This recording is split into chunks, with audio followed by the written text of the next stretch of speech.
Good morning. I'm going to play O Come, Emmanuel, arranged by Mark Hayes. I was very moved by the reopening of Notre Dame, which is not only just an incredible, all the love that was put into that restoration, but also the fact that it is really a birthplace of Western music, and many of these chants that are basis of our hymns came out of there. So I just feel very connected to that whole tradition, and I hope in all this bad news we've had, that was kind of a ray of hope of what people can do.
That was amazing, Karen. Welcome to our Sunday morning gathering of Summit Unitarian Universalist Fellowship. We are so glad to have you have all chosen to join us today, whether you're here in the sanctuary or joining us virtually on Zoom. We ask that you right now please silence your cell phones, as this is your chance to unplug, relax, and enjoy some fellowship. We have one announcement today from Al.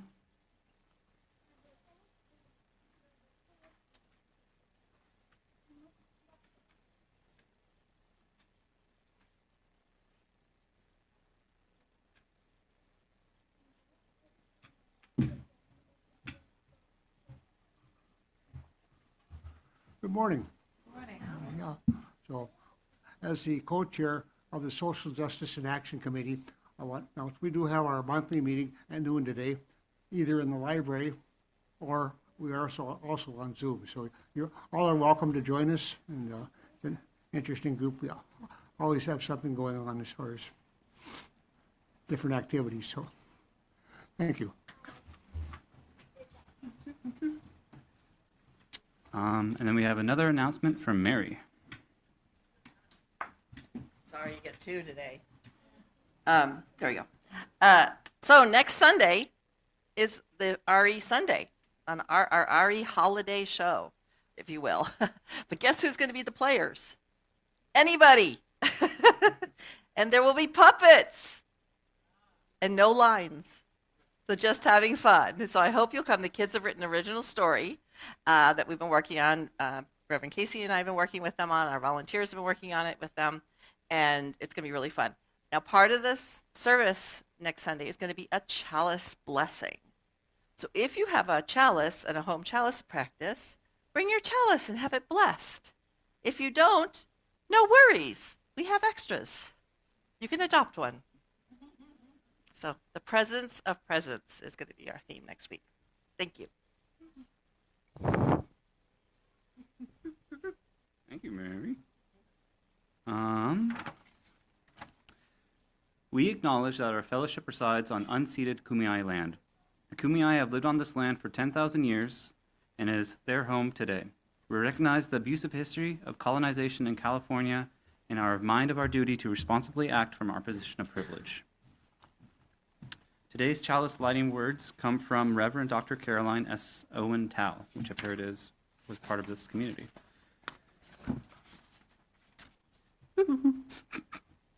Come into this house of worship. Come in bringing all of who you are. Rest and quiet your weak, worn spirit, for you are here to touch again eternal springs of hope and renewal. Calm your hurried pace, for this hour lets the cares, the fretfulness, and the worry be set aside. Forgive yourself. You are so very worthy of moving on, of making new efforts, of trying again. Know that you are not alone. There is strength and care and support for you here. You will find comfort if you but ask. Look around. You are a part of a potential community. You can make it what you will. Enter into this house of worship. And if you may all rise, if able, for the UU hymn and aspiration.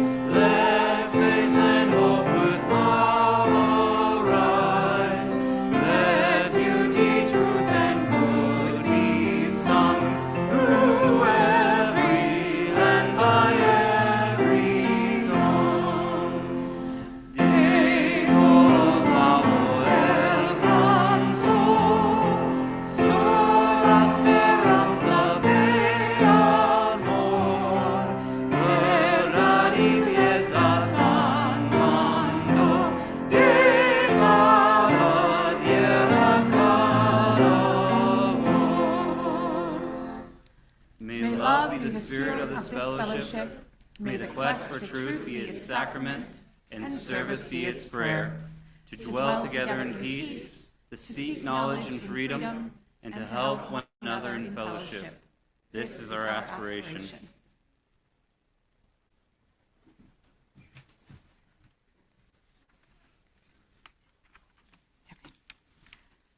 Good morning, everyone.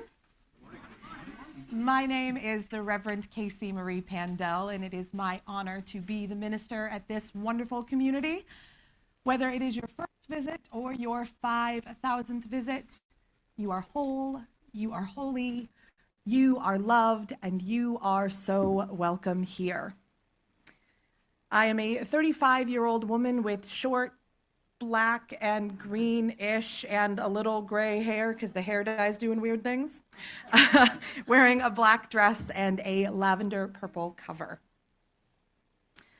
Our reading today are words from Tricia Hersey's Rest is Resistance, a manifesto.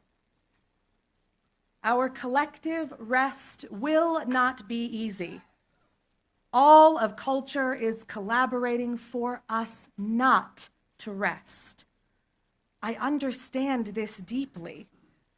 We are sleep deprived because the systems view us as machines, but bodies are not machines. Our bodies are a site of liberation. We are divine and our rest is divine. There is synergy, interconnectedness, and deep communal healing within our rest movement. I believe rest, sleep, naps, daydreaming, and slowing down can help us all wake up and see the truth of ourselves. Rest is a healing portal to our deepest selves. Rest is care.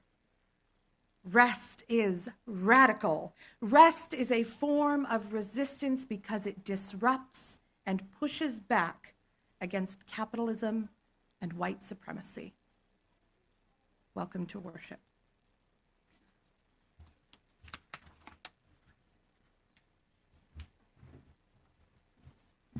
Please stand and rise as you're willing and able. Excuse me. Good morning.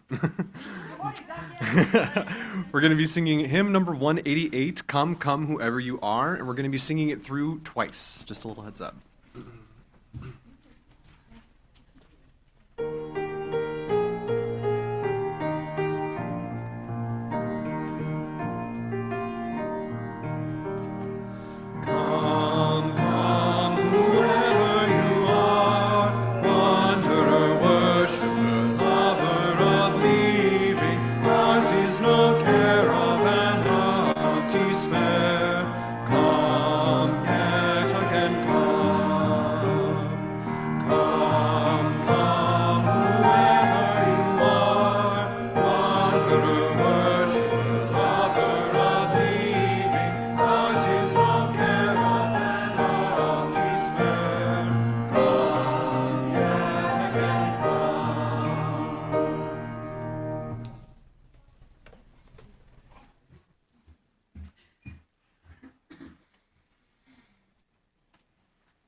Our joys and concerns portion of our service give us the space to hold the things in our lives that are too exciting or too heavy to hold alone.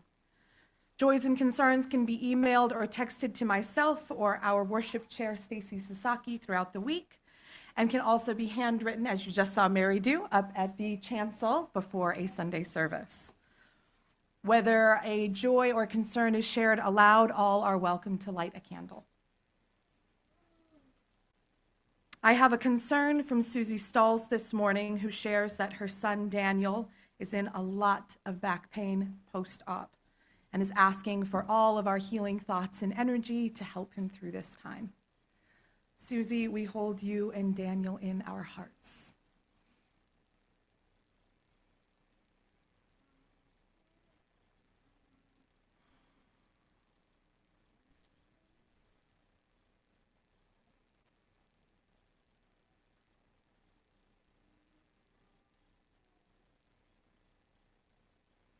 We know that not all joys and concerns are shared aloud today. For those kept close to our heart, know that you are held in love by this community. And I would like to invite Mary Carter Vale, our Director of Religious Exploration. Good morning. Good morning. I'm the Director of Religious Exploration, Mary, and today I'm wearing a black dress with pink flowers on it.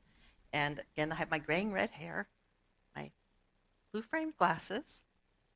Yeah, and about 5'6". There you go. I'm working on this, working on inclusive language. Today I wanted to talk about body presence. We have the theme this month is presence, and I do need some helpers. Any helpers want to come up and help me? You guys want to come on up? These are some of my main story writers here for our story for next week, so I really hope you'll come and see our service. Hi guys, how are you today? You brought an elf. We have a pipe cleaner elf, our own elf on a shelf. You have a real elf at your house? Oh, okay. So elves are very popular right now. So do we all have a body? Yes. I got my body, you got your body, right? And is every body the same? No. No, we all have a little bit of different. Does my body look different from yours right now? Yes. Why? Because it's bigger. True, in many ways. How else does it look different? Is there anything weird? Different hair. Different hair. Is there anything else weird on my body, Ashley? I have a weird thing on my arm, don't I? Why do you think I have a weird thing on my arm? Because I broke it, yeah. Do you remember when I broke it? No. Because of peanut. Because of Peanut. Yeah, my 2 dogs. I tripped over my dogs, in case you didn't know. It was in July. I broke my elbow in July. And the day I broke my elbow, I had just come home from elementary camp at Camp de Benneville Pines. I've been hanging out with a bunch of elementary campers and counselors and doing all the good things. And came home and drove 3 hours from camp, got to my house, and I unloaded all the stuff. And I thought, oh, it's almost time for rest. And just as I was getting ready to go rest, my dogs ran in front of me and I went on the ground and broke my elbow. So I didn't get any rest. And I had to go right to the hospital. I couldn't use my arm at all. I couldn't use my hand at all. It was really awful. And it just happened all of a sudden. My grandpa got a broken arm. Yeah, it's hard when you get hurt because, especially when it's not expected. And none of us get hurt on purpose, right? Yeah, but he didn't have the same thing as you. No. It was just arm, and it was different. Can you tell me the story when we get back to RE, Tigris? I really do want to hear it. Me too. Okay, we can talk about broken bones back in RE today. That will be cool. So when I broke my arm that time and I had to go over surgery and all this drama, I came home and my sink was full of dirty dishes. And my laundry wasn't done. My bags were still not unpacked from camp. But I couldn't use my arm. My body couldn't take care of anything. So what did I have to do? Exactly, I had to rest. I had no choice. My arm, I couldn't even grip anything. Well, many months later, and I had my second surgery, right? Remember I was in the different brace a couple weeks ago? Said I had a second surgery because they put a bunch of metal in my arm and they had to take it out. Oh, yeah, that's what my grandpa got. Yeah, it happens a lot. We'll talk more about this later in RE2. So I had the metal taken out, but this time I knew the surgery was coming. So what do you think I did? You went. I rested before the surgery, yes, but what else did I do? You were brave. I was brave. I was brave. Thank you for acknowledging that. But Ashley, what do you think I did? Well, I knew I was going to get the metal taken out of my arm. So there were certain things I didn't do last time that I had the chance to do because I knew it was coming. So I did the dishes. I had clean laundry. I went shopping and I bought easy things to eat that I could just open and eat. Didn't have to cook or chop or anything. I could prepare for what was coming. Microwave dinners, exactly. I could prepare for what was coming. So when the time for me to rest was happening, the time for my surgery, I was ready because it wasn't a surprise. So that is being present. Like presents are a gift. We talk about this, right? But presence is when you're with somebody. And I was with my body. Have you ever been your body's best friend? Yes. Yeah. So when you're with your body, When I was rock climbing. when you were rock climbing, that's a great example, Rocky. When you're rock climbing, you have to be your body's best friend because what happens if you're not? You don't use your hands. You would fall. But I Yes. had a harness on. Yeah, you have a harness, use your feet. I'm Usually a you rock learn. wall, I'm a rock. Usually you learn how to go up the rock wall. Counselors Okay, on guys. TV. Let's bring it down. We're going to have all stories. We're going to have lots of stories in RE today, I can tell. So when you're climbing that rock wall, right, you have to know where your body is. You have to know what your body's doing. You have to prepare your body. You have to be strong enough. can't do the really hard one until you get strong enough to do the really hard one, right? I did the really hard one. I'm sure you did, Rocky. And I made So let's give our bodies, because body presence is what I'm talking about today. Our bodies being they're like our little spaceship, right? Because we get to walk around our bodies our whole lives. Well, sometimes they don't quite work so well, but that's okay. So let's give our bodies a hug. Can we all love our bodies right now? Say, thank you, body. by crossing it. Yeah, thank you, body. We love you, body. Thank you for being for taking care of us and reminding us to take care of you. So are we ready to go back and do some cool stuff in RE and tell big stories? All right, let's sing our song. Are you ready? One each person. Come on, come on. Let's go this way. All right.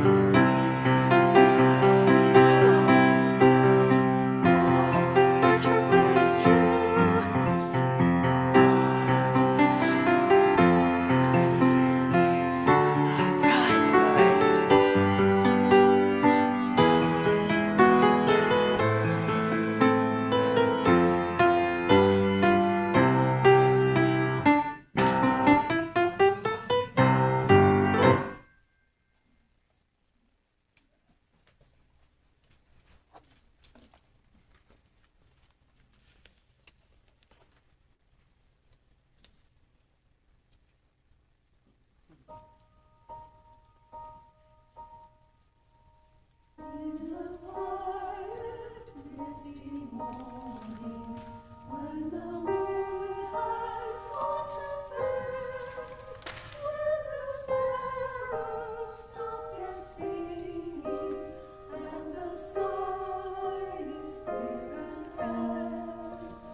Please join me in a time of silent prayer, meditation, or reflection as I read words from Jeff Foster entitled, "Let Yourself Rest." If you're exhausted, rest. If you don't feel like starting a new project, don't. If you don't feel the urge to make something new, just rest in the beauty of the old, the familiar, the known. If you don't feel like talking, stay silent. If you're fed up with the news, turn it off. If you want to postpone something until tomorrow, do it. If you want to do nothing, let yourself do nothing today. Feel the fullness of the emptiness, the vastness of the silence, the sheer life in your unproductive moments. Time does not always need to be filled. You are enough, simply in your being.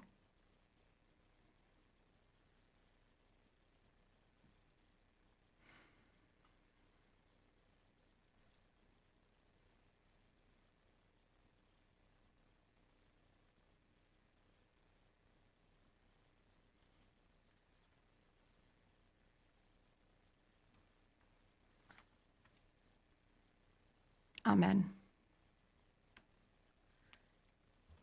So this sermon today is one that I originally wrote in the middle of my internship that I did 2 years ago.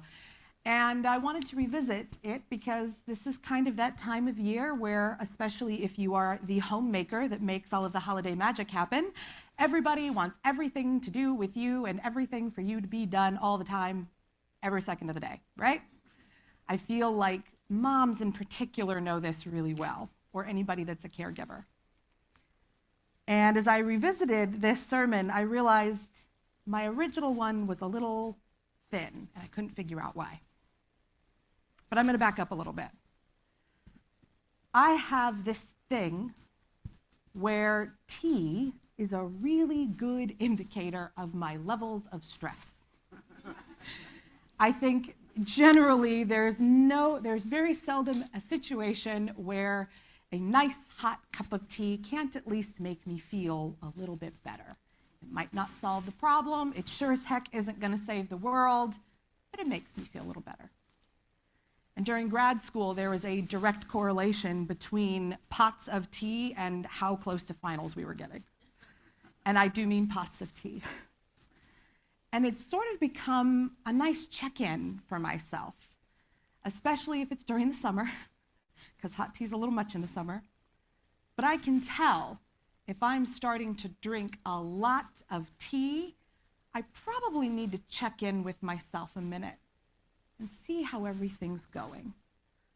And I don't think we really give ourselves the opportunity to check in like that. We know that we have things to be done. We have people that are depending on us. We do the things because we have to get them done. So as I was looking at this sermon today, I was wondering how I could lean into this idea of giving ourselves a break. And then I found out that the idea of self-care, which, who has heard that term before? Yeah, who feels guilty if they do any self-care? The term self-care actually did not mean go get a massage, go take a nap, go get a facial.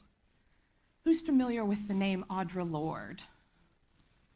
Audre Lorde is the person who wrote our centering thought today, and it's actually part of a bigger quote.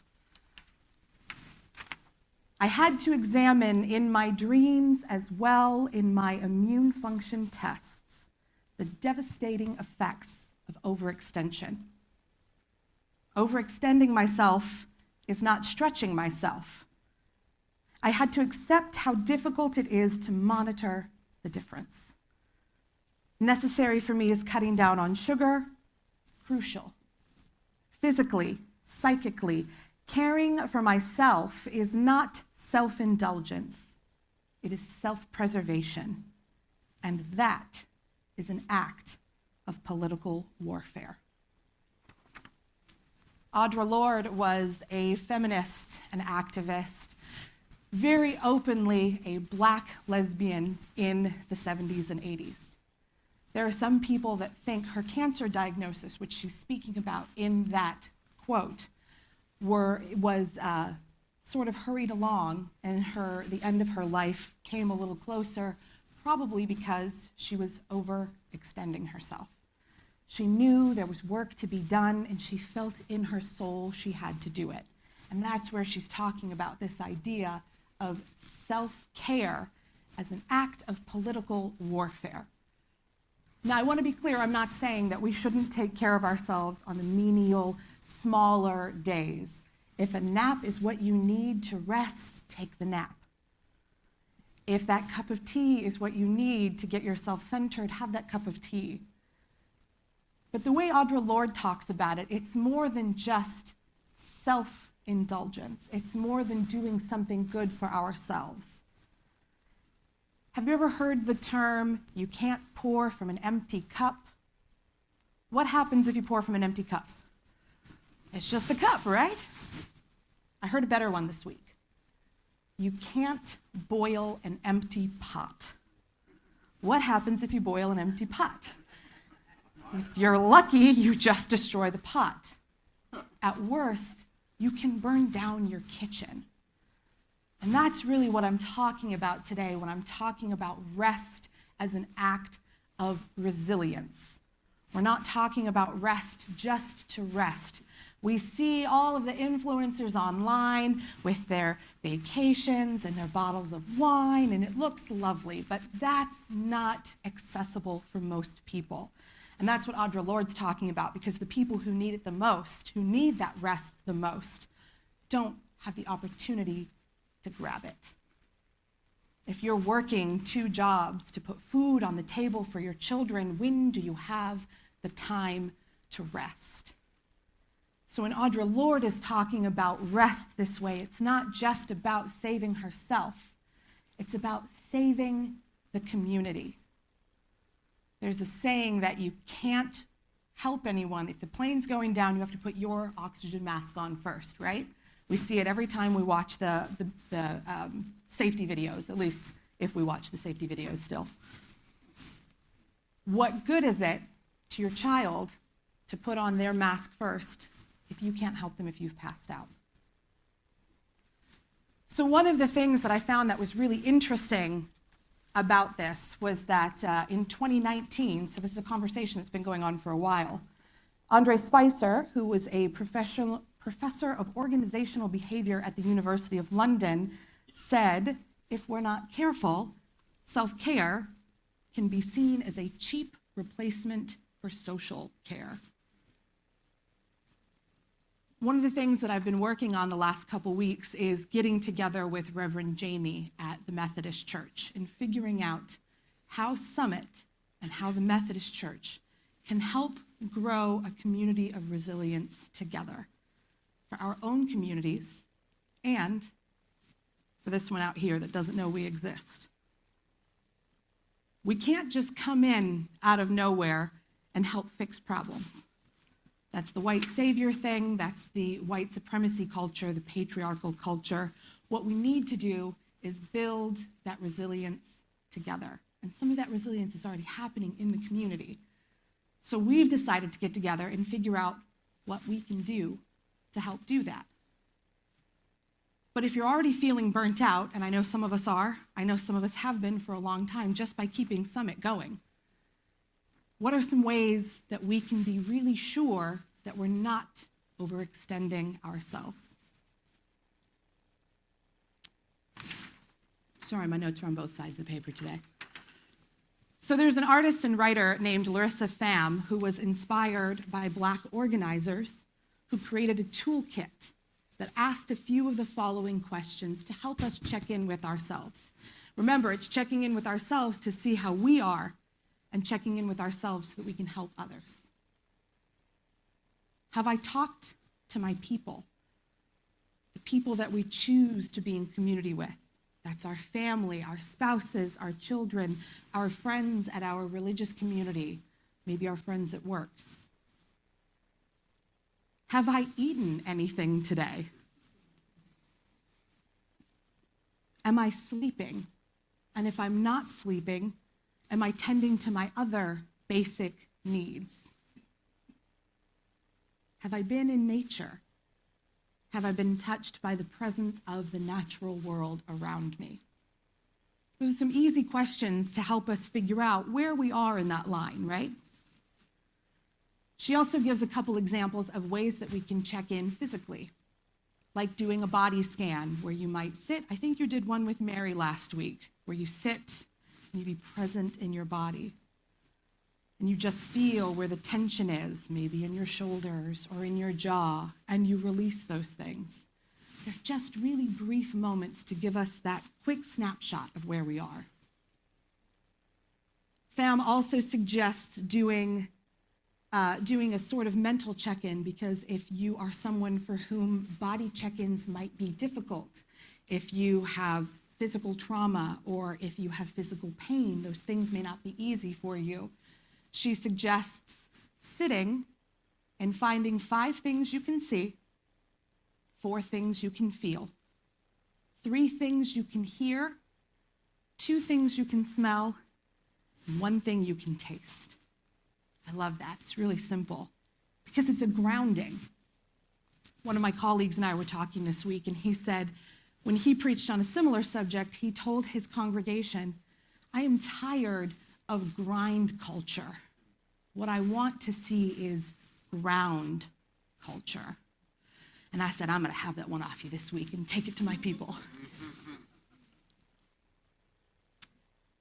When I was 7 years ago, when my partner was in the hospital in his last couple weeks, I would get in the habit of asking the nurse for a cup of tea when I would get bad news, because it was the only thing that I felt like I had any control over. And one day, probably a week before he passed away, it was probably 1 a.m, and a doctor came in and gave me more bad news. I remember sitting there in the dark, staring at the floor, when the nurse opened the ICU door and walked in. And she very quietly, soundlessly, walked up and put a cup of hot water, a tea bag, some cream and sugar on the counter, and she said, I thought you might need that. And she walked away. That's community care. That's seeing each other for who we are and how we're showing up. It doesn't have to be a big, grand thing. Adrienne Marie Brown in Emergent Strategy talks about what's happening on the smallest level is happening on the biggest level. It's not about saving the world, folks. It's about saving each other. It's about building the resilience today so that we have the tools that we need when things get difficult. That could be global, but that could be personal. We all know that we have tragedies that will befall us personally in our lives and on a bigger global scale. When we're looking at what's happening in Gaza, in Sudan, in the Congo, when we sit there and think, what else can we do? This resilience built by self-care is how we stay in the game. Yes, sometimes we need to take a step back. We are not always the person that has to do that exact work, but there is always work for us to do. Sometimes that work is just the resilience of being together in community. You guys are going to get so tired of me talking about how much we need to be in community in the coming days, but I mean it. When we go out there and people go, who's Summit? We haven't done our job yet. So let's think about those ways where we're taking our time to build that resilience. If that's taking that rest and that nap, using that sacred no that we've talked about, use it. If that's asking for help, saying, I need a co-chair for this committee to make sure the work gets done, ask for help. If that's, Reverend Casey, can we talk for a few minutes? Come talk to me. We are so worth this work without thinking about the grind culture that capitalism puts us through. There's so often we think to ourselves, if it's not done perfectly, it's not worth doing, but how wrong we are. Because in that reading you heard, we are all divine, and so is our rest. And if we are divine and our rest is divine, then our imperfection is as well. And I think that's really the key to building that resilience, is knowing that we are not perfect, but we can be perfect together if we care for each other and our community. Rest as an act of political warfare. Rest as an act of anti-racism. Rest as an act of anti-capitalism. Rest as an act of anti-colonialism. Rest as an act of anti-patriarchy. These are all the things that are going to help us survive and grow into that liberative future that we as Unitarian Universalists all say we seek, right? With love at the center. And it starts with giving ourselves just a little bit more grace. Maybe it's more than just a little bit more grace. Maybe it's that cup of tea. Maybe it's that nap. But we can do it together. And we are all worth that work together. So may it be, and amen.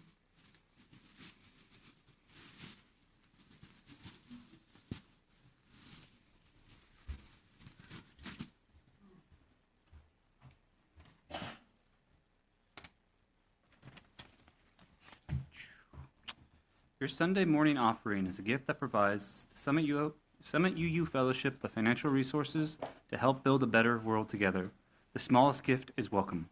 For those of you on Zoom, the link can be found in the chat box. Please select the Sunday plate option to allocate your donation to the appropriate account.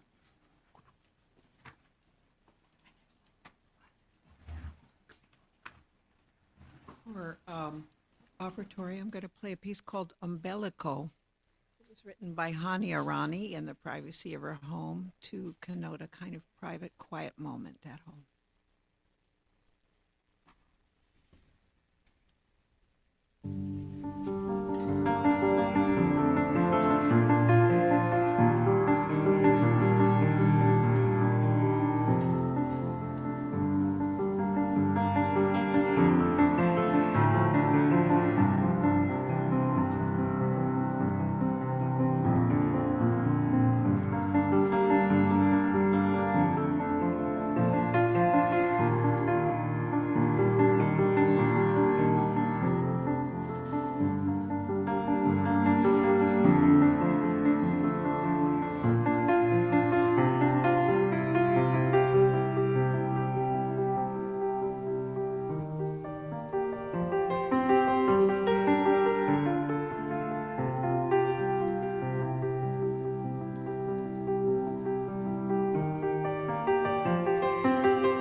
Oh, yes, there we go. Thank you. So if you may please rise if you're able for our hymn, number 1039 in the Teal Book, Be Thou With Us.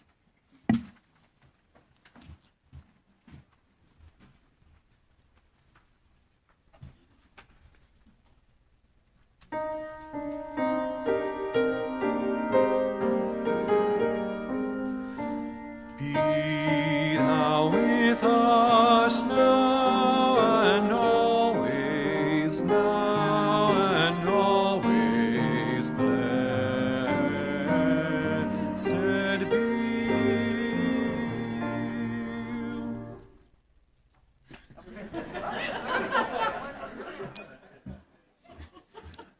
That was good. Thank you. Short and sweet. It's going to be the highlight of my day.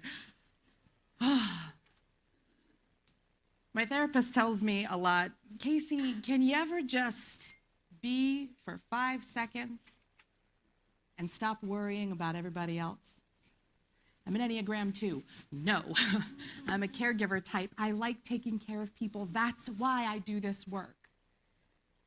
And when we talked about it, he's told me time and time again, you can't help anybody if you burn yourself out doing this work. It does not matter how much you love your work. You cannot be a good minister if you are not a good Casey to yourself.